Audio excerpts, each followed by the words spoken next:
It was a cold December night, just a week before Christmas. The kind of night where the chill seeps into your bones and every sound in the darkness feels amplified. My family has always celebrated Christmas at our summer house in the Hamptons, New York. The Hamptons, vibrant and bustling in the summer, become an entirely different world during winter. Most of the houses on our quiet cul-de-sac were empty this time of year, their wealthy owners retreating to one of their many other homes across the country. It felt like living in a ghost town, a silence so profound you could hear the snow crunch under your boots from a mile away. My dad and I arrived a week early, ahead of the rest of the family. Mom and my sister had to work until the weekend, but Dad, retired and always eager for a quiet escape, decided we should settle in early. With school out for winter break, I was more than happy to tag along. The house was a familiar sanctuary, yet it always felt a little eerie the first night back after months of being empty. Dad busied himself turning on the heat, water, and all the other things that came with reviving the house. Meanwhile, I set up my PS3 in my room, losing myself in the colorful chaos of video games. That first night, a snowstorm rolled in, blanketing the world outside in pristine white. The wind howled against the windows, and the snow piled up relentlessly. It was the kind of storm that made you grateful for the warmth of a house, a storm that warned against venturing out. A strange snowman. The next morning, I woke to the enticing smell of coffee wafting from the kitchen, rubbing the sleep from my eyes. I shuffled downstairs to find my dad already at the table, staring out the window into the backyard. "When did you build a snowman?" he asked casually, sipping his coffee. I stopped mid-step, confused. "What snowman?" He gestured toward the backyard with his mug. I stepped closer to the window, my breath fogging the glass. There, standing tall amidst the untouched snow, was a snowman. Its stick arms were raised high as if in celebration, and its face, carved crudely into the snow, wore a wide, unsettling smile. "I didn't make that," I said, my voice a mix of curiosity and unease. Dad chuckled, dismissing my concern. "Probably the neighbor kids messing around. It's harmless." His explanation made sense, or at least, it was easier to accept than imagining something stranger. I tried to shake off the unease, convincing myself it was just a joke. The snowman outside my window that night. The storm returned, fiercer than before. The wind rattled the windows, and the occasional thud of snow sliding off the roof echoed through the house. I stayed up late gaming, the glow of the TV my only source of light. Eventually, exhaustion won, and I collapsed into bed, pulling the blankets up to my chin.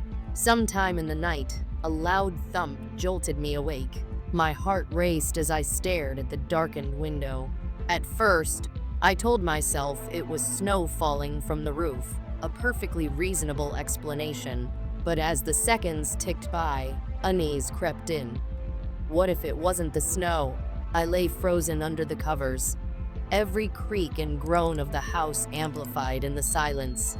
Gathering my courage, I slowly peeked out from beneath the blankets and turned my gaze toward the window. I gasped, my heart leaping into my throat. Standing just outside was another snowman, its face pressed unnervingly close to the glass. This one wasn't smiling. Its mouth was carved into an angry frown, and its stick arms pointed accusingly at me. I screamed, loud and panicked, bolting from the bed. Dad came rushing in, his expression shifting from concern to irritation as I pointed a trembling finger toward the window. He froze when he saw it, his jaw tightening. "This isn't funny anymore," he muttered. "I'll talk to the neighbors in the morning." But I wasn't convinced this was the work of bored kids. Something about the snowman felt wrong. No answers the next morning. Dad kept his promise and marched over to the only nearby house with children. I watched from the window as he rang the doorbell, waited, and then rang it again. After a while, he returned, shaking his head. "They're not home," he said. "No cars in the driveway. Looks like they're out of town." The revelation sent a chill down my spine. If the neighbors weren't around, who had built the snowman? For the next few days, nothing happened. The snowman melted slightly under the weak winter sun, becoming less defined and more like lumps of ice. Slowly, we began to relax, convincing ourselves it had been a strange but harmless prank. The knock at the door by Christmas Eve, the house was alive with the chatter and laughter of family. Mom and my sister had arrived, along with both sets of grandparents. The living room was warm and inviting, the smell of roasting turkey filling the air. As darkness fell, we gathered around the fireplace, sharing stories and sipping hot cocoa. It was the picture of holiday cheer, a perfect evening until someone knocked on the front door. The knock was firm but not urgent, and it sent a ripple of silence through the room. We weren't expecting anyone. Dad stood, his expression cautious as he approached the door. "Who is it?" he called out. A muffled voice responded. "Please, let me in. I need help." My stomach dropped. The voice was strange, neither distinctly male nor female, and it quivered with an unsettling desperation. "What's wrong?" Dad asked, keeping his hand firmly on the doorknob. "I have no one to spend Christmas with," the voice said. "Please help me." We exchanged uneasy glances. Dad's expression hardened. "I'm sorry, but you need to leave," he said firmly. "If you don't, I'll call the police." There was a long pause before the voice whispered, "Okay, I'll leave. Please don't call the police." We waited, listening to the faint sound of footsteps crunching through the snow. Dad stayed by the door for a while, ensuring the stranger was truly gone. The note on Christmas morning. The atmosphere was tense, despite the cheerful decorations and the pile of gifts under the tree. When Dad went to retrieve the newspaper from the front porch, he found a note taped to the door. The handwriting was shaky and uneven, the words scrawled across the page. "I just wanted to have a little fun. I built the snowman for the boy in the house. I don't have anyone to spend Christmas with. Please don't be mad." Dad read the note aloud, his voice grim. The words sent a shiver through me. Whoever it was, they had been watching us. They knew about me. Lingering unease, we never found out who left the note. Dad reported the incidents to the local authorities, but with no tangible evidence, there was little they could do. Even now, years later, I can't shake the memory of those snowmen, their haunting expressions carved into cold, unfeeling faces. I've come to associate snowmen with something far more sinister than childhood whimsy. They remind me that loneliness and desperation can drive people to dark, unsettling places. And sometimes, those places lead them right to your door. The Christmas nightmare.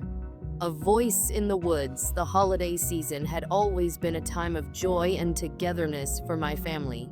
A couple of years ago, my brother George and I bought a small house, and we decided to host Christmas to bring everyone together. It was an exciting way to show off our new place and celebrate the holiday as a family. We don't have a massive family, so it was manageable.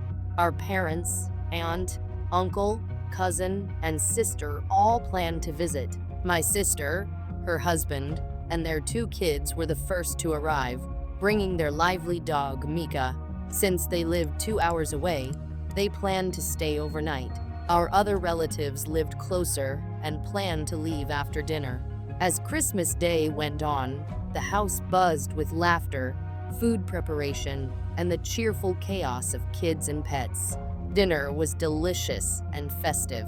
At one point, the conversation shifted to recent local news, a series of murders in our area. Bodies had been found in the nearby woods. The grim topic didn't linger long. Our mom and sister quickly redirected us to happier subjects, citing the kids and the festive atmosphere. After dinner, the kids went to bed while the adults stayed up with glasses of wine, chatting in the living room with a Christmas movie playing in the background. The mood was warm and light. Around 10 p.m., my girlfriend arrived, her family festivities done for the night. She decided to stay over, and we all enjoyed the last hours of Christmas together. Finally, the evening wound down, and we headed to bed. My girlfriend and I settled into my room while everyone else found their respective sleeping spots. The house was quiet, save for the occasional creak of the floorboards or Mika shifting in her bed.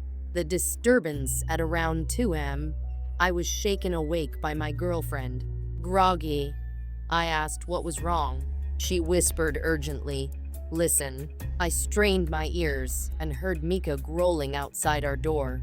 A chill ran down my spine. Mika was a friendly dog, and her growling wasn't typical behavior. I crept to the door, opened it slightly, and saw Mika standing in the hallway, her posture tense and her gaze fixed on the open back door. A cold draft blew in, sending a shiver through me. The door was wide open. Who left the door open? I muttered to myself as I stepped closer, peering into the dark yard. I heard George's voice calling my name. It sounded distant, coming from the woods. "Chet," he called, his voice faint but unmistakable. My immediate thought was that he needed help. Maybe he had gone outside for some reason and gotten hurt. I hurried back to my room, pulling on my coat and shoes. My girlfriend looked worried. "Where are you going?" she asked. "George is outside," I said. "I need to check on him." She didn't stop me, but her concerned expression lingered in my mind as I stepped out into the cold night. Mika followed me to the back deck, her growling replaced by uneasy whines. I shone my flashlight into the woods and saw footprints in the light dusting of snow, leading away from the house. "George," I yelled, stepping off the deck and onto the trail of footprints. His voice called back again, faint but clear. "Chet!" Into the woods I followed the trail, my flashlight illuminating the snowy ground. The deeper I went, the more uneasy I felt. The footprints started to fade, the snow becoming patchier under the trees. The silence was oppressive. No animals stirred, and even the wind seemed to have stilled. "Where are you? What's wrong?" I yelled into the void. His voice answered again, just my name, Chet, with the same eerie distance as before. Something wasn't right. The tone of his voice was off flat and emotionless, unlike the urgency I'd expect if he were in trouble. I stopped walking and dialed George's number. It rang, but he didn't pick up. I tried again, my hands trembling in the cold. Suddenly, my phone vibrated in my hand.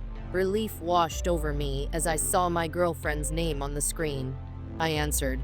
"Did George come back?" Her words froze me in place. "George is in his bedroom right now." "What?" I whispered, my breath visible in the cold air. "He's here," she insisted. I checked. "So is your sister's husband. They're both asleep." My heart pounded. If George was inside, then whose voice was I hearing? My flashlight's beam trembled as I spun around, scanning the shadows. The oppressive silence felt alive, like something unseen was watching me. "Chet?" My girlfriend's voice came through the phone. "Are you okay?" "I'm coming back," I said, my voice shaky. I hung up and turned toward the house. As I started walking, the sensation of being watched grew stronger. Every snap of a twig or crunch of snow made me whip around, expecting to see someone or something. The escape my walk turned into a jog, then a full sprint as panic overtook me. The trees blurred past, their skeletal branches reaching like claws. My breath came in gasps, the cold air burning my lungs. The faint light from the house became my beacon, and I didn't stop until I stumbled onto the deck and slammed the back door shut behind me. Everyone was awake, their faces pale as I recounted what had happened. George looked just as horrified as I felt. "I never left the house," he said, his voice trembling. "We checked all the doors and windows, locking everything securely." Mika's growling had stopped, but she remained restless, pacing near the back door and sniffing the air. "Do you think it was someone trying to lure you out?" my sister asked, clutching her kids tightly. "I don't know," I admitted, my mind racing. "But they knew my name. They sounded exactly like George." We debated calling the police, hesitant because nothing tangible had happened. No break-in, no visible intruder. After half an hour of back and forth, we decided to call them anyway. An officer arrived and took our statements. He searched the property but found no signs of forced entry or anything unusual outside, apart from the footprints leading into the woods.